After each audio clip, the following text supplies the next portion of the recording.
pouquinho de gente chegar, né? Vamos esperar só um pouquinho. Me diga uma coisa sobre as aulas práticas. A Juliana entrou em contato com vocês? Não, ainda não. Ainda não? Pois eu vou Eu mandar que mensagem. dei as livres, mas com a turma em si, não.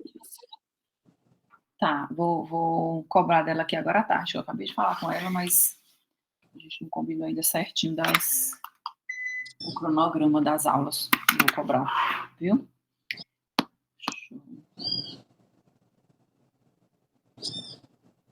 2 minutinhos a gente começa, tá?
Boa tarde, Leonardo. Acabou de chegar aí, né?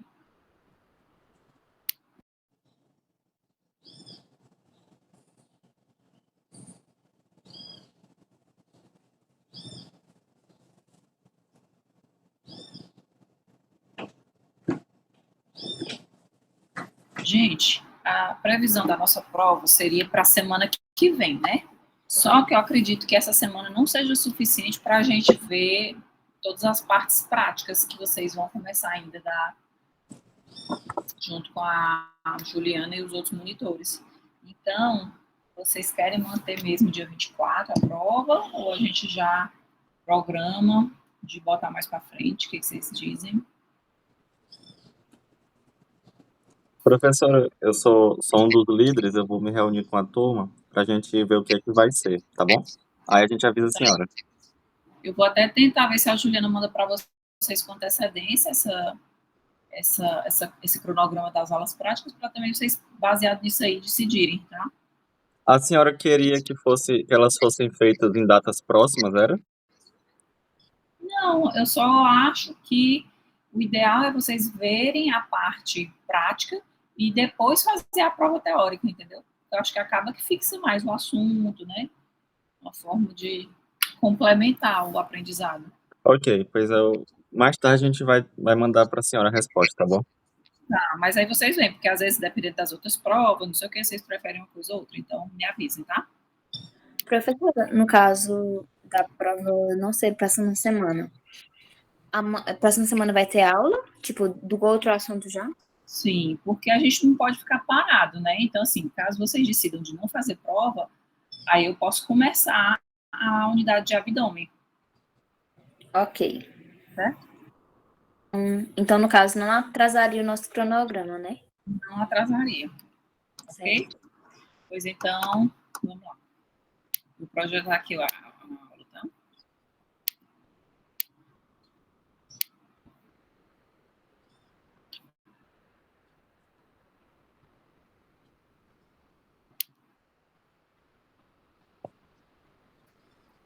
Tudo ok aí, gente?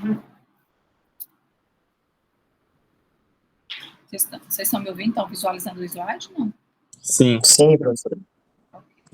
Então, assim, a gente, essa semana, termina a parte da unidade de cabeça e pescoço, né? Então, pescoço, a gente divide aí em pescoço 1 e pescoço 2, e aí hoje a gente vai falar só dessa parte de pescoço 1, certo? Então, na verdade, assim, a região do pescoço, né, ela representa uma área de transição aí entre a base do crânio e a região aqui das clavículas, como a gente pode observar aqui, né, e, na verdade, vai atuar como um importante conduto, né, entre essas duas regiões que nós mencionamos. Então, por aí, pela região de pescoço, vão passar estruturas importantes, como a laringe, a faringe, o esôfago, a traqueia, né, então, regiões, estruturas bastante importantes. E uma coisa importante quando a gente fala de pescoço, se a gente observar, por exemplo, essa figura que ainda não olha ainda sobre a faringe especificamente, mas sobre a região do pescoço, a gente pode observar o quê?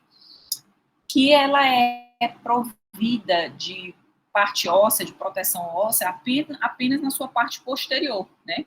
De C2 até C6, aí a gente tem as vértebras cervicais em contato somente com a parte posterior. Então, de uma forma geral, a gente pode dizer que o pescoço, ele representa uma estrutura delgada e que essa ausência praticamente de proteção óssea, ela permite uma certa flexibilidade a essa estrutura, que é importante para os próprios movimentos que a gente faz na cabeça, certo?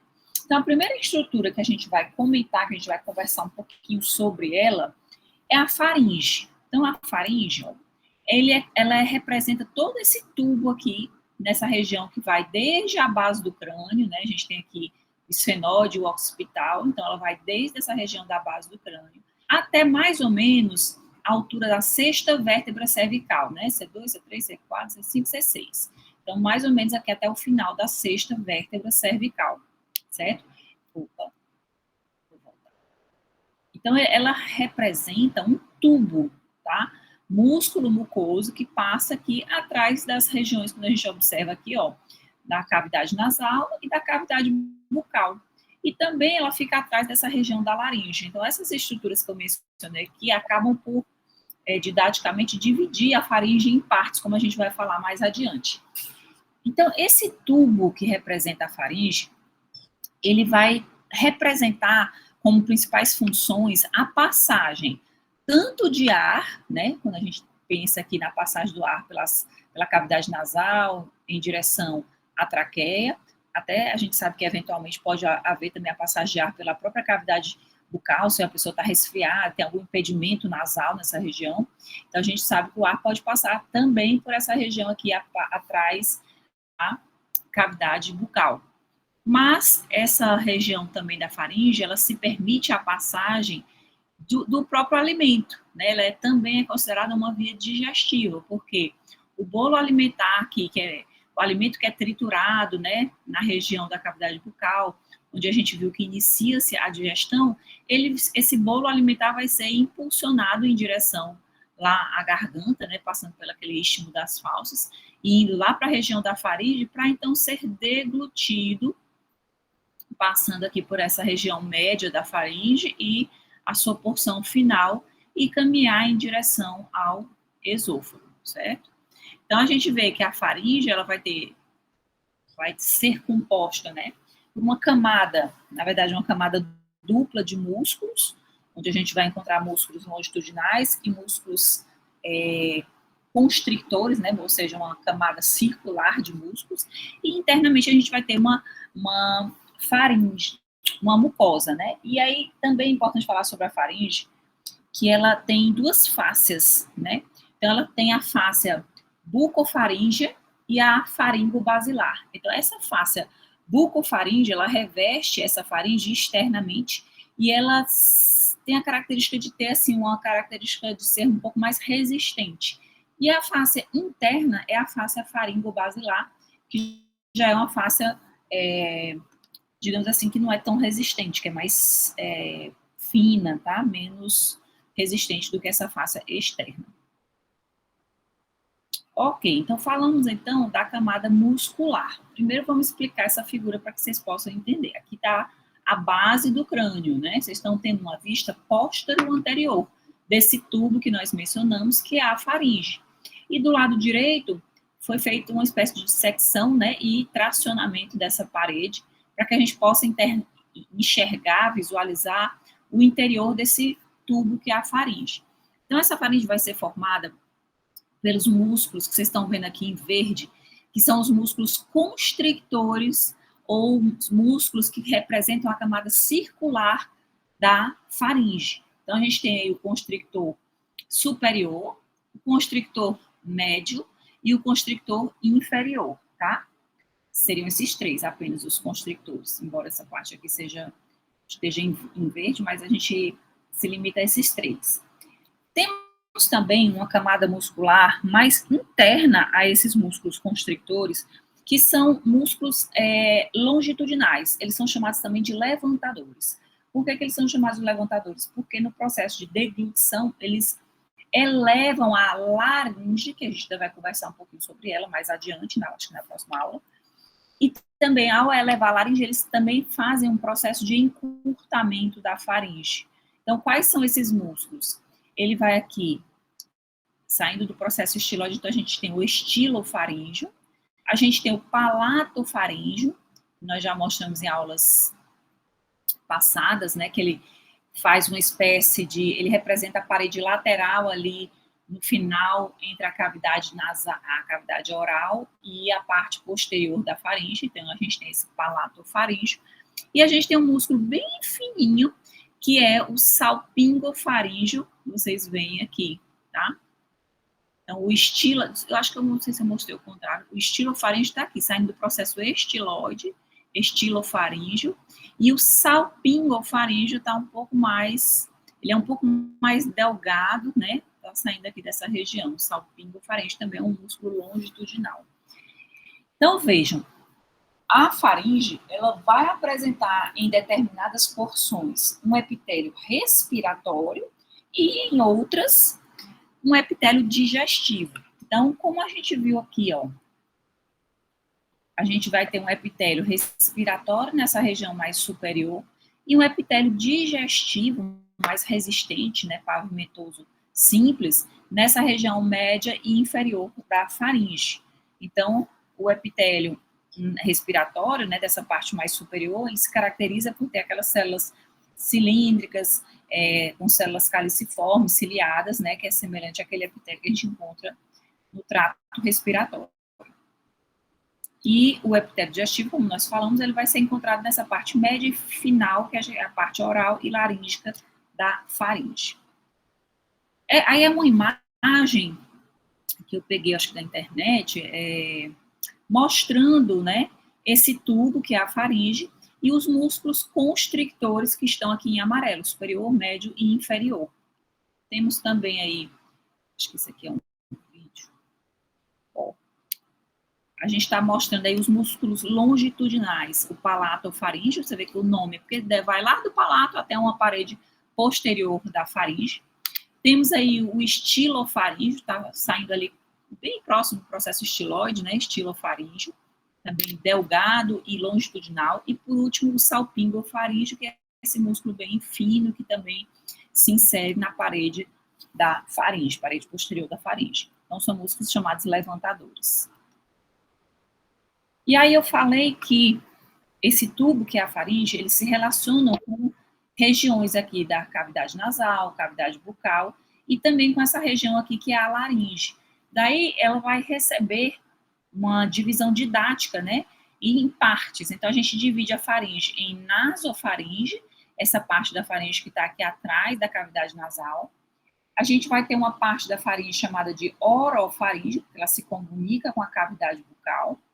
E temos a laringofaringe, que se comunica com a laringe, que está aqui nessa porção mais anterior. Então, nós temos que a faringe pode ser dividida, então, nessas três partes: nasofaringe, orofaringe e laringofaringe.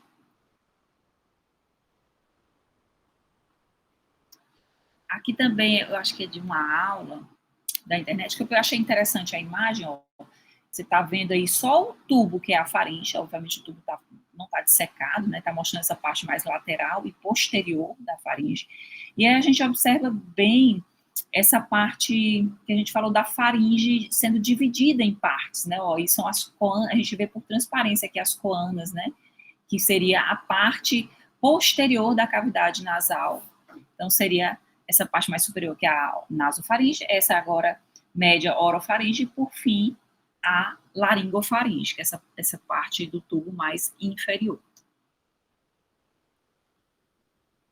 Ok, então a gente vendo mais uma vez uma vista póstero-anterior.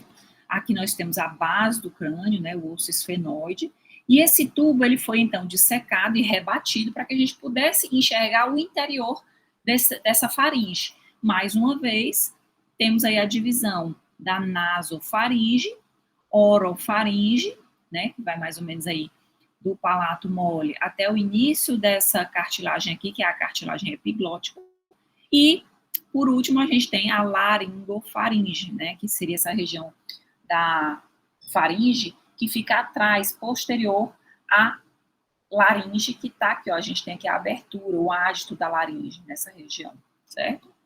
Então, vamos falar aqui um pouquinho de cada uma dessas partes que compõem a faringe. Então, a gente está aí delimitando em azul na figura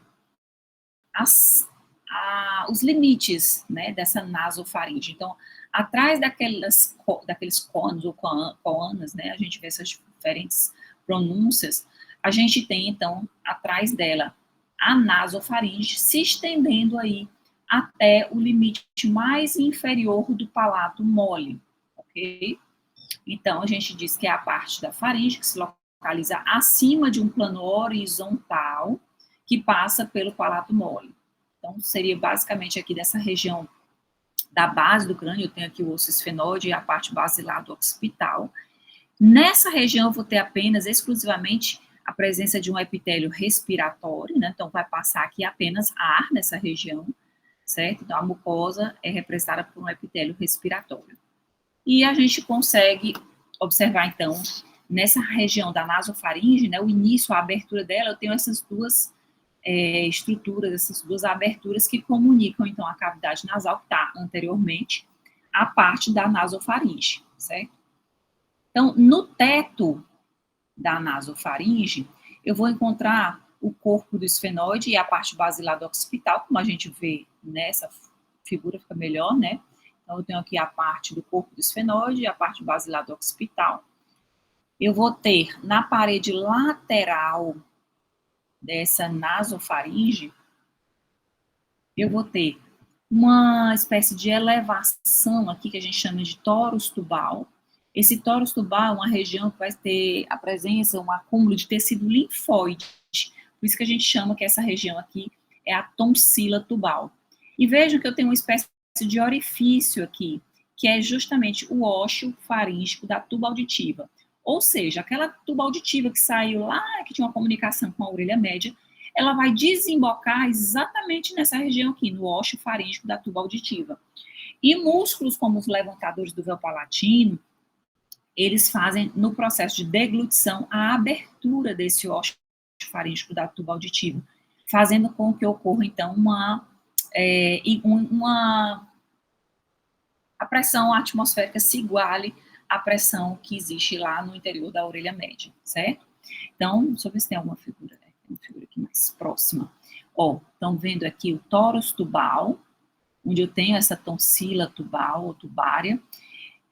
Temos aqui no seu interior o ósteo da tuba auditiva, no seu interior não, um pouco abaixo dela, e observe que o tórax tubal ele se continua como uma espécie de prega, que é chamada de prega salpingofaríngeo, que é uma prega exatamente que recobre o músculo salpingofaríngeo, tá? E lateralmente e posteriormente a esse tórax tubal, eu tenho uma espécie de recesso, né, de um espaço que é chamado de recesso faríngeo, tá? Um pouco aqui acima do tórax tubal. Na parede, Professora, pois não. eu não entendi. O tórus tubal e a tonsila são a mesma coisa ou a tonsila é uma parte do tórus?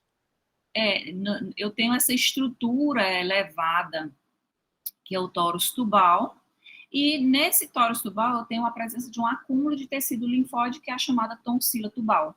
Como se fosse no próprio tórax eu encontro a tonsila tubal, certo? Tá, entendi. Então, eu tenho, então, a presença de tecido linfóide tanto nesse tórax tubal, como eu vou ter agora também numa parte aqui mais que eu encontro na parede posterior da faringe, que é justamente a tonsila faríngea, que eu estou apontando aqui, tá? É o que a gente conhece como adenoide, tá? Então, essa região aí pode acontecer dela se encontrar hipertrófica, né? E dificultar a passagem do ar pela nasofaringe. Daí porque, em algumas situações, se indica a adenoidectomia, que seria a remoção, a raspagem, a curetagem dessa tonsila faríngica, que é uma cirurgia onde o acesso dela é pela cavidade bucal, e se faz o ideal é que seja feita por vídeo, né? Mas se faz, então, a curetagem, a raspagem, quando essa tonsila se encontra hipertrófica e dificultando, portanto, a passagem do ar pela via normal, né? Que seria por aqui, pela cavidade nasal e nasofaringe. Ok, e o que a gente chama de istmo faríngico, essa região que eu estou apontando aqui, então, esse estreitamento que comunica a parte da nasofaringe com a parte que fica mais inferior, que é a orofaringe. Então, o istmo faríngico está aqui. Não confundir com o istmo das fauces, né, que é aqueles representados por aqueles arcos palatoglosso e palatofaringe que dividem a cavidade bucal da parte posterior, que seria a orofaringe, tá? Que a gente já mostrou.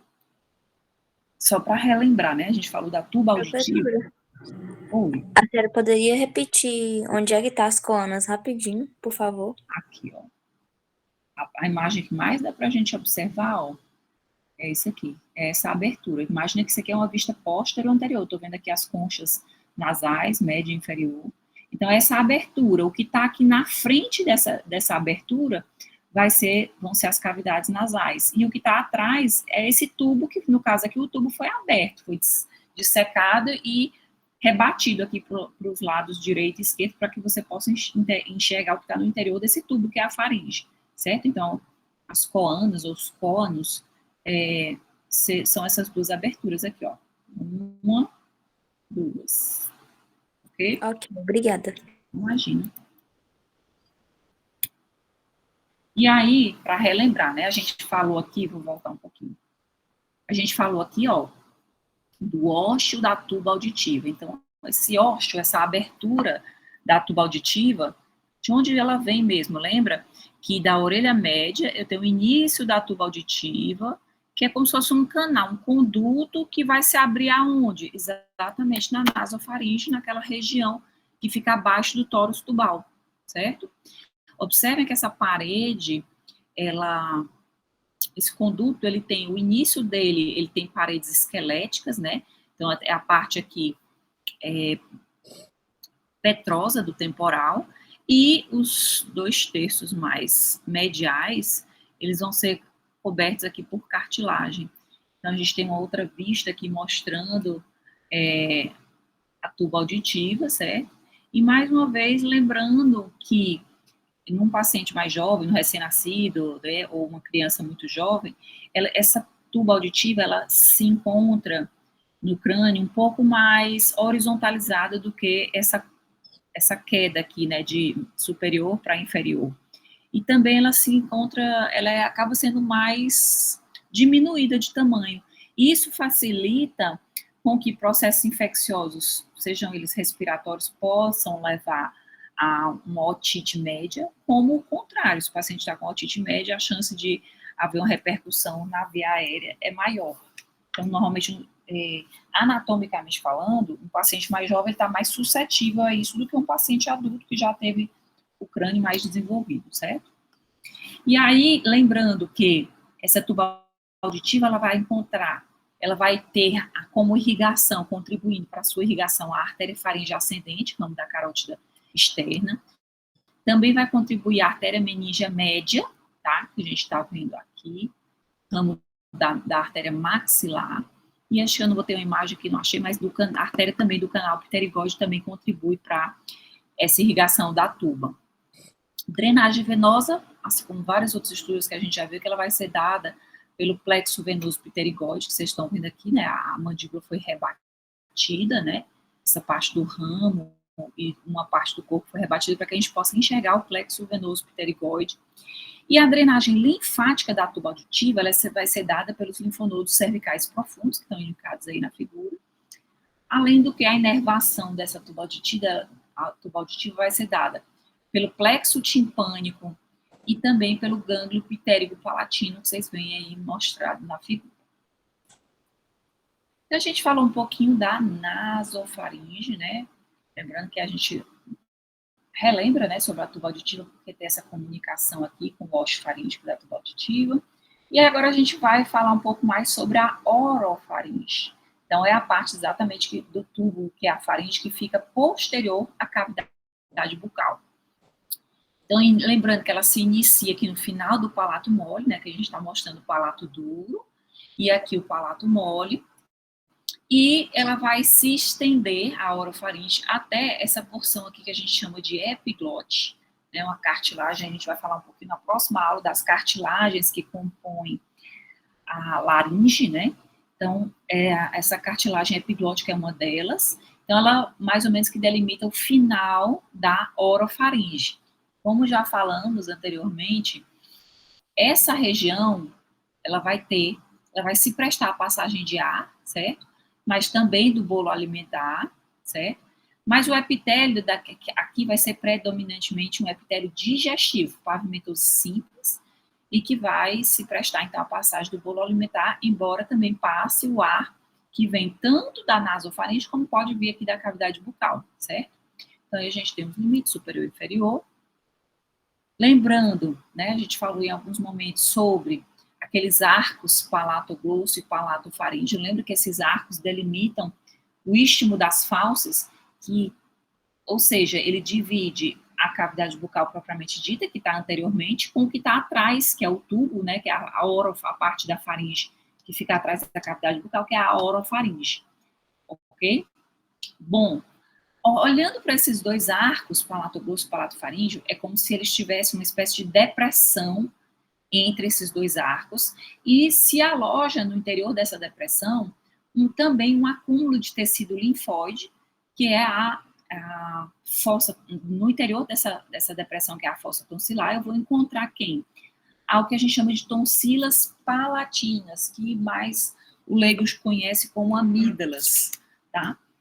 Também nessa região, eu posso encontrar uma hipertrofia dessas amígdalas, né, dessas tonsilas palatinas. E a repercussão negativa que vai existir em relação a uma hipertrofia de tonsilas palatinas seria mais uma postura inadequada da língua, que ela se posiciona um pouco mais para anterior. Então, o paciente normalmente acaba desenvolvendo uma respiração bucal por uma postura inadequada da mandíbula, né? É diferente lá de uma hipertrofia da tonsila faríngea, que acaba que impede a passagem do ar pela nasofaringe. Então, aqui a situação seria diferente. Também pode ser indicada a amigdalectomia, né? Seria a remoção dessas tonsilas palatinas, se elas estiverem muito hipertróficas. Embora existam controvérsias, né? Antigamente se chamava de anel de Waldeyer, acho que é assim que pronuncia, esse acúmulo de tecido linfóide que a gente encontra tanto na nasofaringe como na orofaringe. E, assim, esse tecido linfóide, a princípio, seria um tecido de proteção, né, contra agressões do meio externo, mas a gente sabe que a gente consegue, por exemplo, tem uma hipertrofia, remove, o indivíduo consegue viver e sobreviver bem sem elas, né. Então, por isso que se diz que a função é controversa, né. Uma outra coisa importante aqui, quando a gente fala dessa região da orofaringe, a gente tem aqui o final da língua, né, a base da língua, e a gente tem uma espécie de depressão entre a raiz da língua e essa cartilagem que eu mencionei, que é a cartilagem epiglótica. Então, essa depressão é chamada de valécula epiglótica. E essa depressão acaba por ser, digamos assim, delimitada por umas pregas, né? Essas pregas, elas são ligamentos que unem a epiglote, que a gente está vendo aqui, a essa base da língua, essa raiz da língua. Então, a gente tem uma prega glossoepiglótica mediana, né, bem no centro do plano sagital mediano, e duas pregas glossoepiglóticas laterais.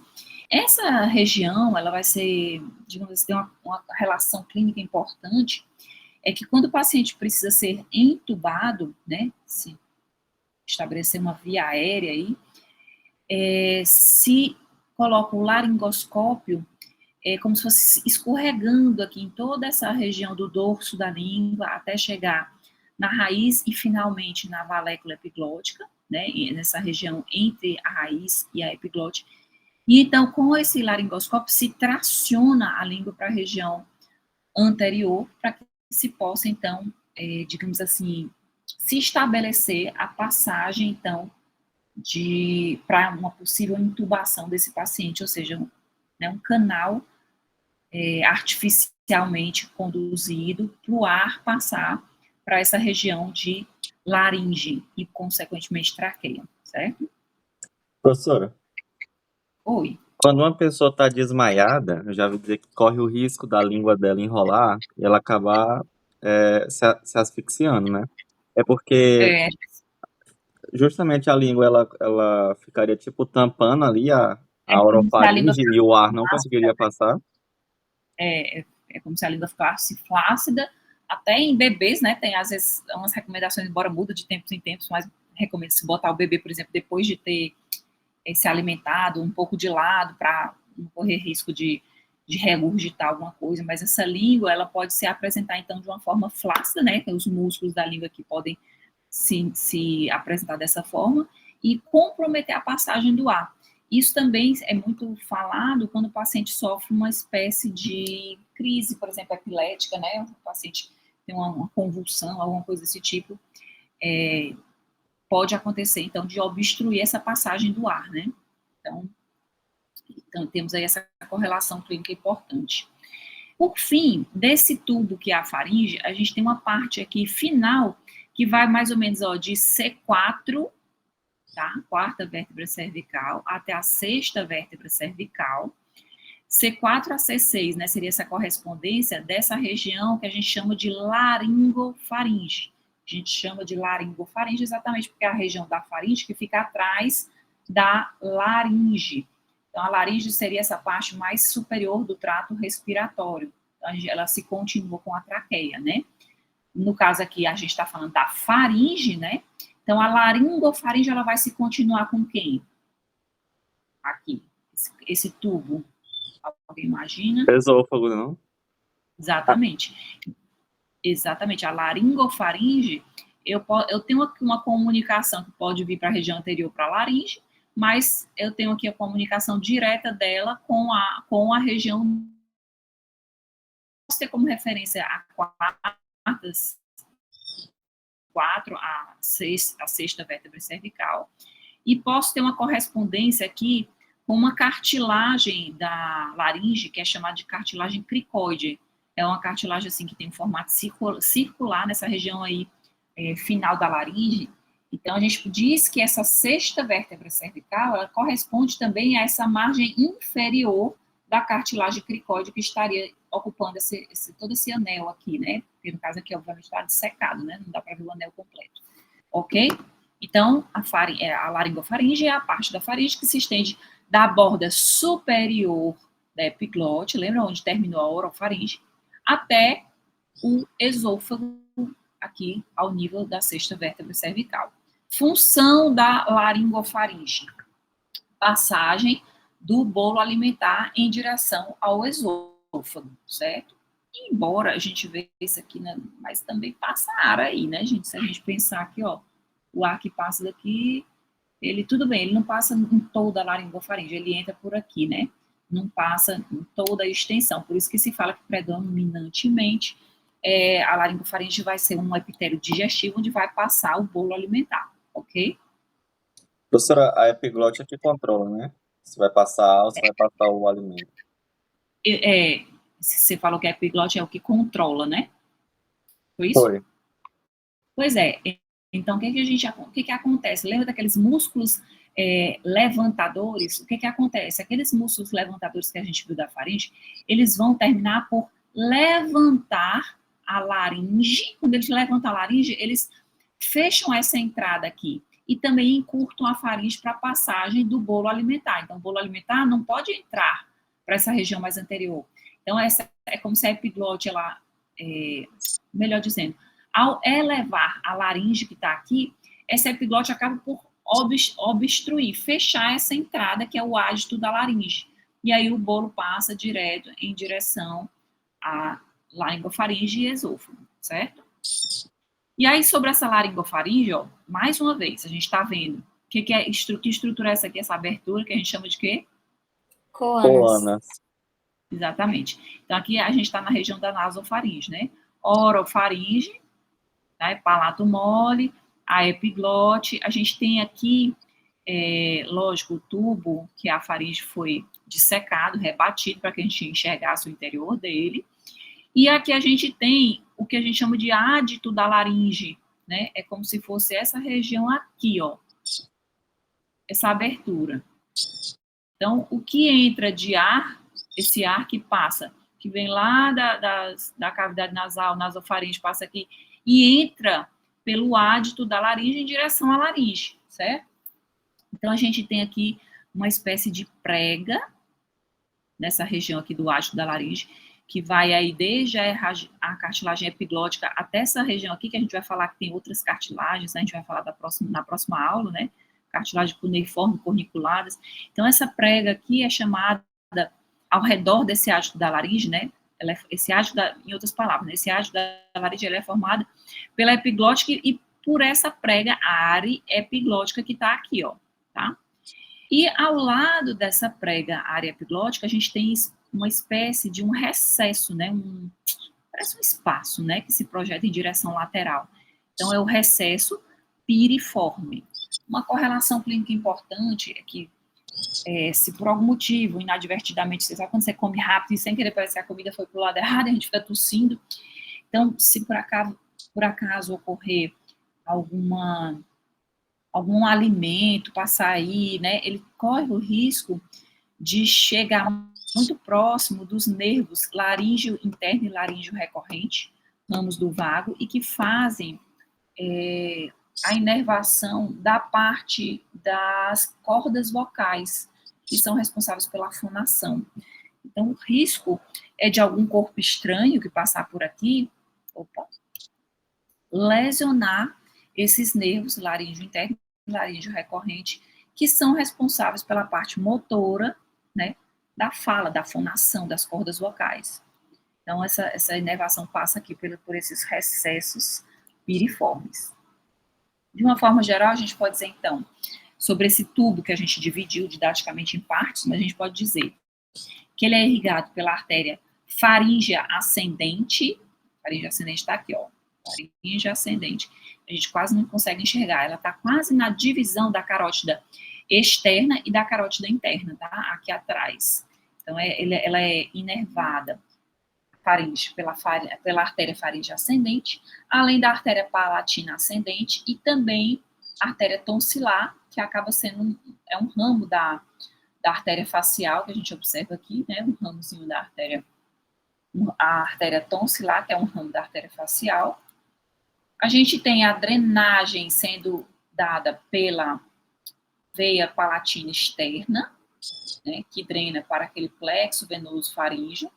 A gente tem a drenagem linfática dada pelo um linfonodo, assim, aumentado, né, avantajado, e é um linfonodo único, não é lado direito e lado esquerdo, que é o linfonodo jugulodigástrico, tá, também chamado de linfonodo tonsilar, e a inervação, de uma forma geral, vai ser dada pelo plexo nervoso faríngeo. Ok? Bom, então, continuando aí a parte do pescoço, né, vamos pensar aqui no bolo alimentar, né, que entrou lá pela cavidade bucal, passou pela orofaringe, passou pela laringofaringe, aí ele se direciona para onde? Para um tubo, na verdade é um canal, um conduto. Por que a gente fala assim, importante ressaltar isso? Porque não vai haver nem digestão, e ele passa muito rápido por esse tubo fibromuscular, que é o esôfago, que vocês estão vendo aqui, ó, toda essa região do esôfago aqui atrás, passando atrás da traqueia, né, que a gente tem o arco da aorta. Então, o esôfago é um canal bastante grande, ele tem cerca de 25 a 30 centímetros de comprimento, e assim, uma largura variável, tá? Dependendo da região que a gente está, por onde está passando. Mas, de uma forma geral, ele praticamente fica obliterado aí, com cerca de 1,5 centímetros de diâmetro, né?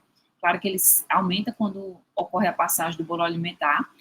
E vocês vão observar que o esôfago, ele trespaça não, ele perpassa pelo pescoço, que é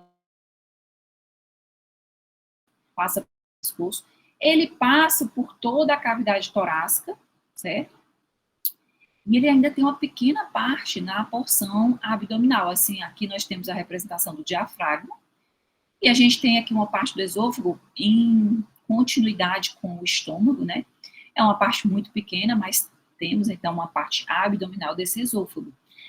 E como a gente está mencionando aqui, o esôfago basicamente é um tubo por onde vai passar o bolo alimentar, tá?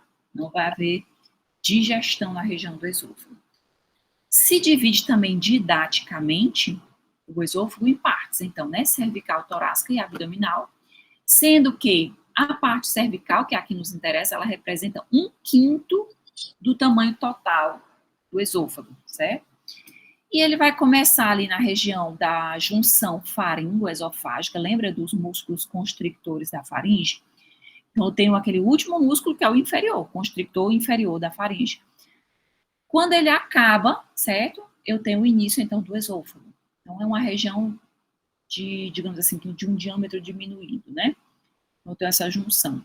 Temos a parte torácica, você vê que ele transita aqui o esôfago pelo mediastino superior e mediastino posterior, e ele adentra a parte abdominal, onde eu vou ter uma junção também esôfago-gástrica, ou seja, essa parte onde ocorre uma ligeira constricção desse esôfago, que é justamente onde inicia-se o estômago, né? Que essa cárdia já é o início do estômago. Então, a gente tem aqui a junção esôfago-gástrica, certo? E, didaticamente, a gente divide, então, o esôfago em partes, porção cervical, torácica e abdominal, sendo que essas porções são diferentes, como vocês observam aí, né? A maior parte dela está na porção torácica. E a gente também divide esse esôfago numa composição muscular distinta. Então, o terço superior eu tenho um músculo esquelético. No terço inferior eu tenho um músculo involuntário, um músculo liso. E no terço médio vão coexistir fibras esqueléticas e também fibras lisas desses músculos, tá? No terço médio. Então, veja que aqui é uma outra divisão, não é mais cervical, torácica e abdominal, tá? É uma divisão do esôfago como um todo em 3 partes. E aí a gente observa que, observando a estrutura do esôfago, ela vai ter uma túnica aí mais externa, uma túnica adventícia. Vamos ter uma camada muscular dupla, à semelhança da faringe, só que aqui os planos vão se inverter, né? Eu tenho 2 planos, um longitudinal e circular, e nesse caso, o plano longitudinal vai ser externo, e o circular, facilitando o peristaltismo, vai ser interno, tá? Temos aí também uma túnica, uma camada submucosa, onde eu vou encontrar glândulas esofágicas, né, glândulas seromucosas, e internamente eu tenho uma camada de mucosa, né? Aqui a gente tem uma vista, um corte, né, mais aproximado, mostrando a camada mucosa, submucosa, mostrando aí a irrigação do esôfago, certo? A presença de glândulas mucosas aqui na região, tanto da submucosa, como mostrando aqui a parte mais, o lúmen, né, mais interno, que é a mucosa. E lembrando que esse tubo, ele tem algumas partes onde ocorre uma diminuição do seu lúmen, né, que são as regiões que a gente chama de constricções. Então, a primeira constricção do esôfago é aquela região, lembra que eu falei da laringe, que tem uma cartilagem ali na região, é chamada de cricóidea, né? Nessa região, na mesma altura dessa cartilagem cricoide, se encontra esse músculo inferior, constrictor inferior da faringe. Então, é a primeira parte onde eu encontro uma diminuição do lúmen do esôfago. Então, é a região, é a constricção cricóidea.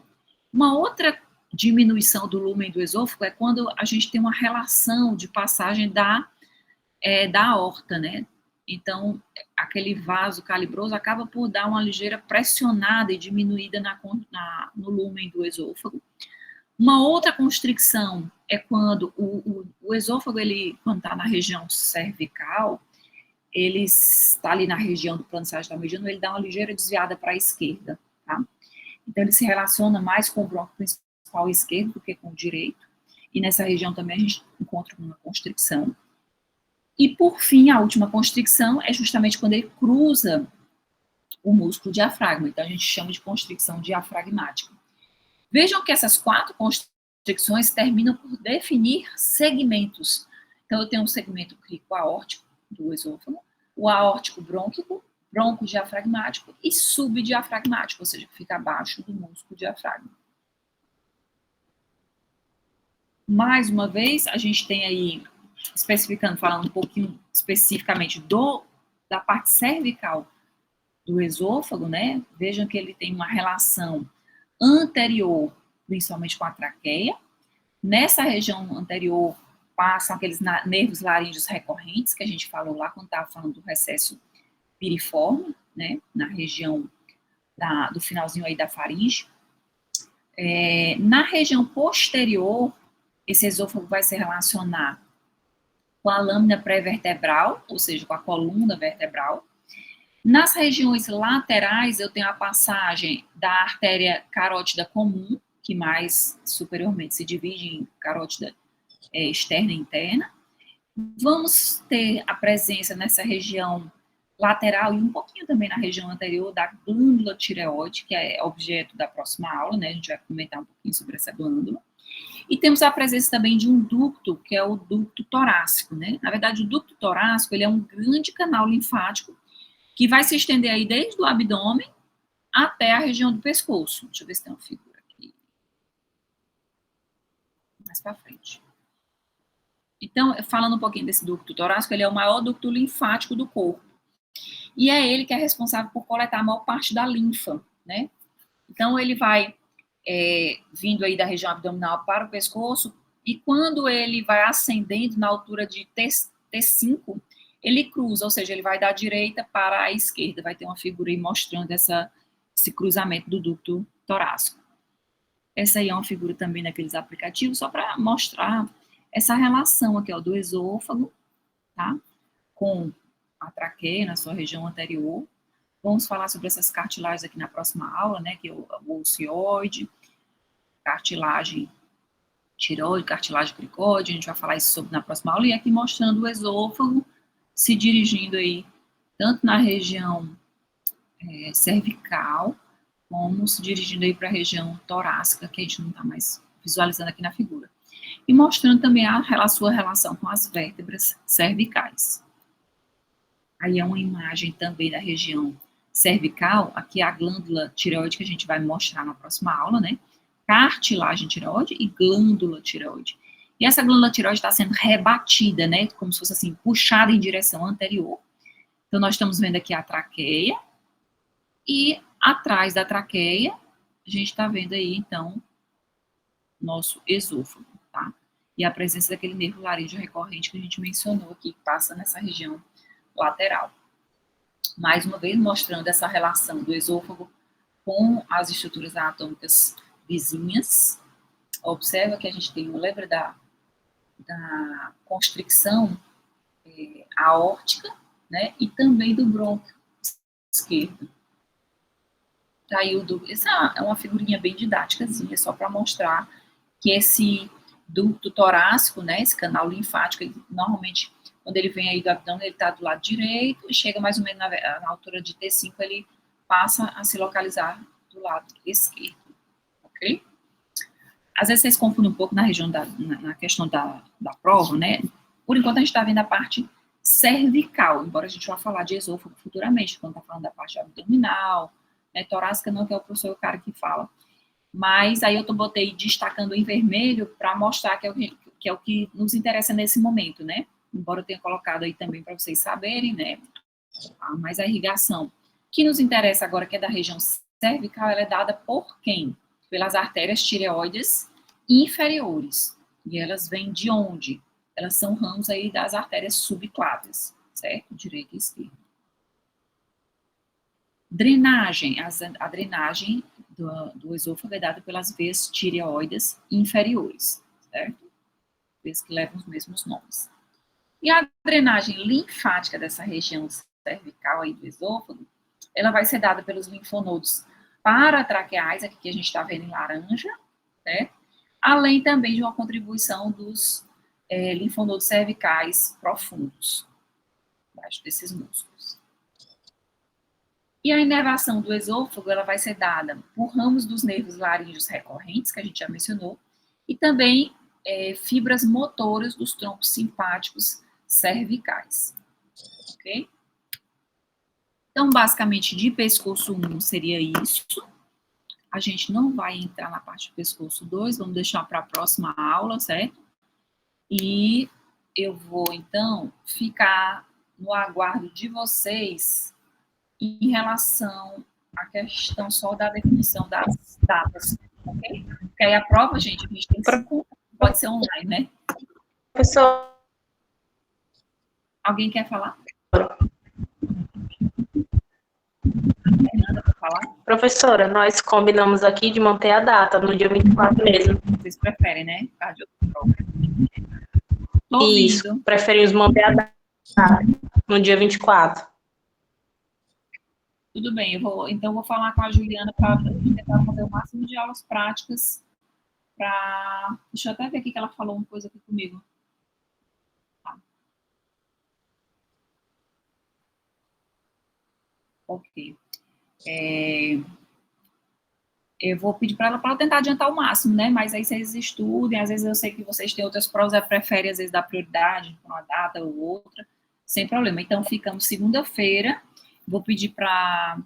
Quem é o líder aí da turma? É a Anne? Tem mais outra pessoa, né?